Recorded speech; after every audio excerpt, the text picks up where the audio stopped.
जय हिंद। आज हम आप लोगों को महादेवी वर्मा के जीवन परिचय के बारे में बताएंगे कि कितना बड़ा आप लोगों को लिखना है और कितनी रचनाएं लिखनी हैं और इसका सही तरीका लिखने का क्या है, आप लोगों को सब इस वीडियो में पता चल जाएगा।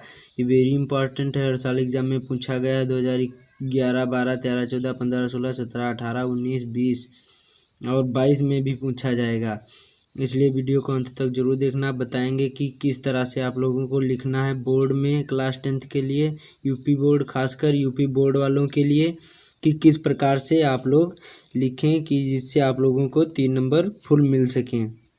सबसे पहले काले पेन से हेडिंग डाल लेनी होगी, महादेवी वर्मा।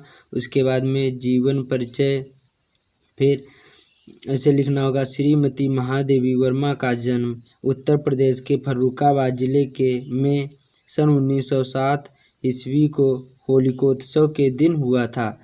या आप लोग इस तरह से भी लिख सकते थे कि श्रीमती महादेवी वर्मा का जन्म सन 1907 ईस्वी में होलिकोत्सव के दिन हुआ था और इनका जन्म स्थान फर्रुखाबाद जिले के, उत्तर प्रदेश के फर्रुखाबाद जिले में स्थित है।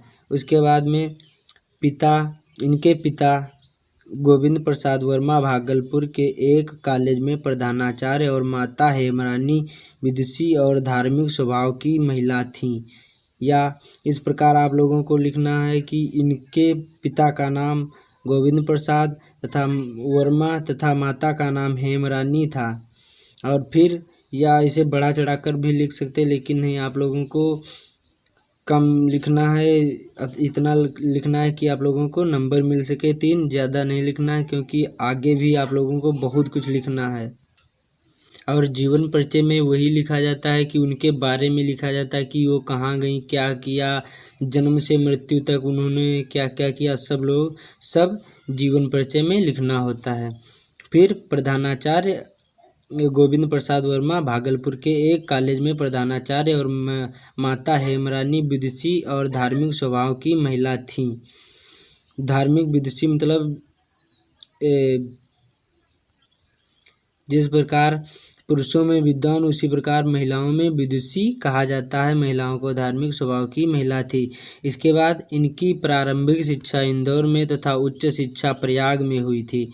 इनकी जो प्रारंभिक शिक्षा थी वो इंदौर में की थी इनके माता पिता ने, और इनकी उच्च शिक्षा वो प्रयाग में की।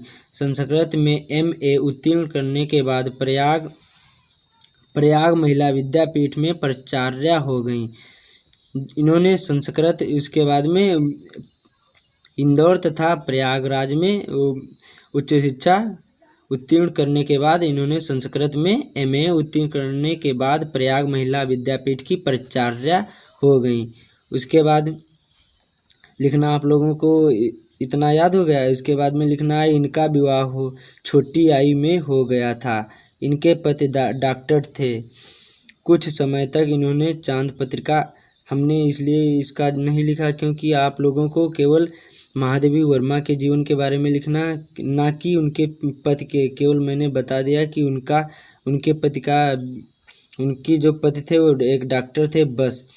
उसके बाद में कुछ समय तक इन्होंने चांद पत्रिका का संपादन किया। मैंने शॉर्ट ही लिया, ज़्यादा बड़ा नहीं, बहुत बड़ा नहीं संपादन किया। नारी स्वातंत्र्य के लिए सदैव संघर्ष किया। इनकी साहित्यिक सेवाएं राष्ट्रपति ने पद्म भूषण से अलंकृत किया। ये हमेशा नारी स्वतंत्र के लिए लड़ती रहीं और इनकी साहित्यिक सेवाओं ने राष्ट्रपति ने पद्म भूषण से अलंकृत किया। आप लोगों को इसको काले पेन से हेडिंग डाल लेना होगा जिससे आप एग्जामिनर को अच्छे से दिख जाए।